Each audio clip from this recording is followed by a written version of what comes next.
صل على سيدنا ونبينا وشفينا وحبيبنا ومولانا محمد صلى الله عليه وعلى آله وأصحابه وبارك وسلم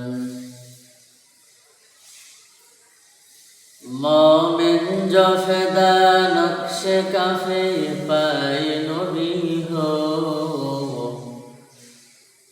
मोमिन जो फिदा नक्श काफे पाए नबी हो आज़ीर कदम आज भी आलम का खजीना आज़ीर कदम आज भी आलम का खजीना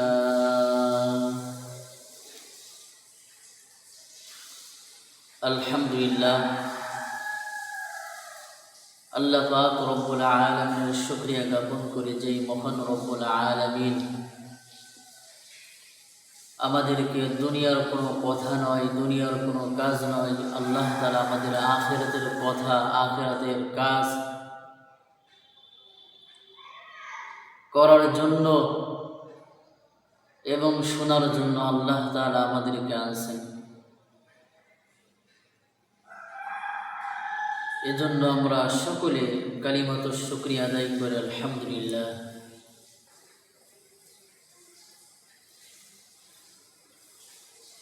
লক্ষ কোটি দুরূদ ও সালাম বর্ষিত হোক আকে নামদার তাজদারে মদিনা আহমদ মুস্তাফা মুহাম্মদ মুস্তাফা সাল্লাল্লাহু আলাইহি ওয়াসাল্লামের উপর। প্রিয় হাজিরিন, আমি খুতবার শুরুতে একটি আয়াত পড়ছি, সূরা বাকারার থেকে একটি আয়াত পড়ছি। নবী করিম সাল্লাল্লাহু আলাইহি ওয়াসাল্লামের অসংখ্য গণিত হাদিসের ভান্ডার থেকে একটি হাদিস পড়েছি। এর সমন্বয়ে কিছু কথা বলার চেষ্টা করব। মা তাওফীক ইল্লা বিল্লাহ। শুরুতে যে আয়াত পড়ছি, আল্লাহ তাআলা সূরা বাকারার মধ্যে ইরশাদ করেন, আলিফ লাম মিম যালিকাল কিতাবু লা রাইবা ফীহি হুদাল লিল মুত্তাকিন। আলিফ লাম মিম,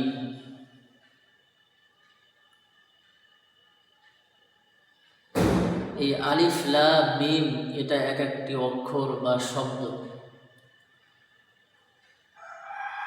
এই শব্দগুলোর অর্থ আল্লাহ পাক রব্বুল আলামিন দুনিয়ার মানুষকে জানান নাই, এমনকি তিনার নবীকেও আল্লাহ তাআলা জানান নাই।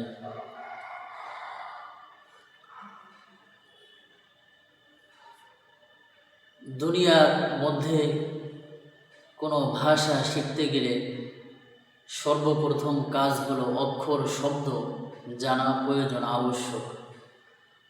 এটা না জানলে কেউ বাক্য, কেউ ভাষা কথা বলতে পারবে না, কেউ বাক্য তৈরি করতে পারবে না।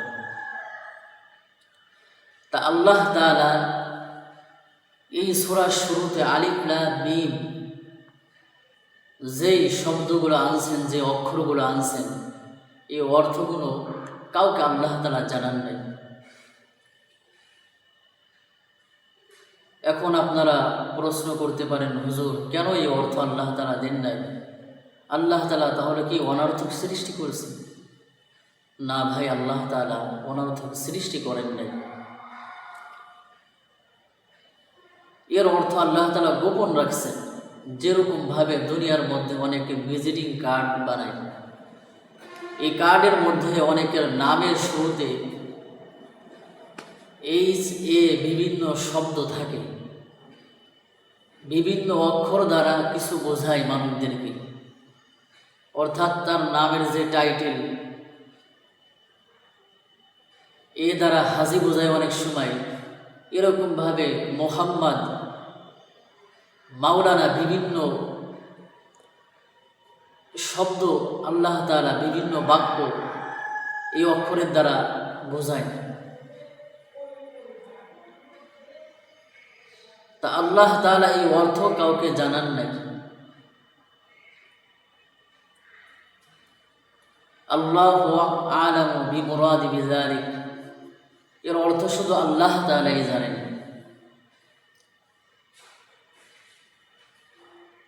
এবার আসুন, যালিকাল কিতাবু লা রাইবা ফীহি হুদাল লিল মুত্তাকিন। যালিকাল কিতাব, এই কিতাব নাকি ওই কিতাব, এর মধ্যে ইখতিলাফ আছে। যালিকা আই হাজা, অর্থাৎ হাজা ইসমে ইশারা,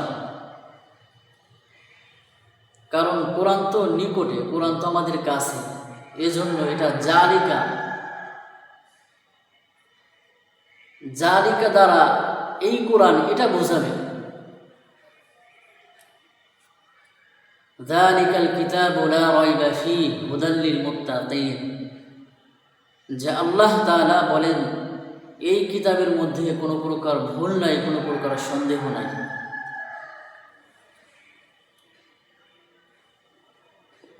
আল্লাহ তাআলা বলেন যালিকাল কিতাবু লা রাইবা ফীহি হুদাল লিল মুত্তাকিন। আল্লাহ তাআলা বলেন আমার এই গ্রন্থ, আমার এই কোরআনের মধ্যে কোনো প্রকার ভুল নাই, কোনো প্রকার সন্দেহ নাই। দুনিয়ার কোনো মানুষ আমার এই কোরআনকে ভুল ধরতে পারে নাই। এই কোরআনের মধ্যে কোনো প্রকার ভুল নাই। এই কোরআন এমন একটা কোরআন, এই কোরআনের দাম অনেক বেশি। এই কোরআনের ভুল কোনো বেঈমান, কোনো নাফরমান ধরতে পারে নাই। দুনিয়ার কোনো মানুষ, কোনো লেখক যখন একটা বই লেখে, বই লেখার পর পাঠক পাঠিকাদেরকে বলে আমার এই বইয়ের মধ্যে যদি কোনো প্রকার ভুল থাকে আমাকে ধরিয়ে দিবেন, আমি সংশোধন করে দিব।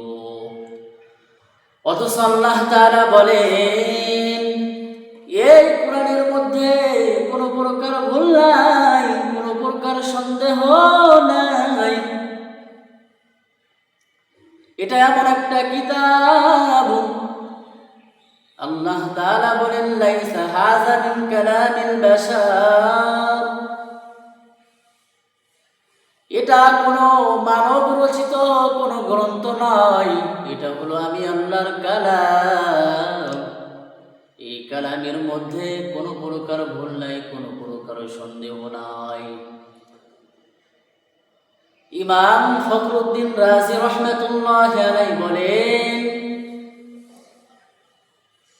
যে আল্লাহ তাআলা যত নবীর উপর আসমানি কিতাব দিয়েছেন, সমস্ত কিতাবের ইলম আল্লাহ তাআলা পয়গম্বর মুহাম্মাদের কিতাব কোরআনের মধ্যে সমস্ত কিতাবের ইলমকে জমা করে ঢুকিয়ে দিয়েছে। এই কালামে জিন্দা কুরআনে হাকিম, হিকমতে উলায়া জালাসতু কাদিম, জামিউল ইলমি ফিল কুরআনে হাকিম, তাকাসুরাত আন ইফহামুর রিজালি, বখা কুরআন কালামুল্লাহ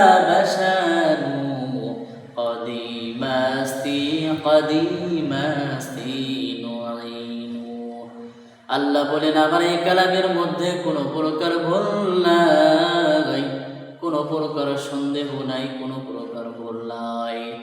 দুনিয়ার মানুষ যতই কাফের বেঈমানের দল এই কোরআনের রিসার্চ করছে, এই কোরআনের কোনো প্রকার ভুল ধরতে পারে নাই, বরং কোরআনের সংবাদ, কোরআনের সুসংবাদ, এই কোরআনের সুসংবাদ বিভিন্ন তাওরাত জাবর ইনজিলের মধ্যে কোরআনের সুসংবাদ জানিয়ে দিয়েছে।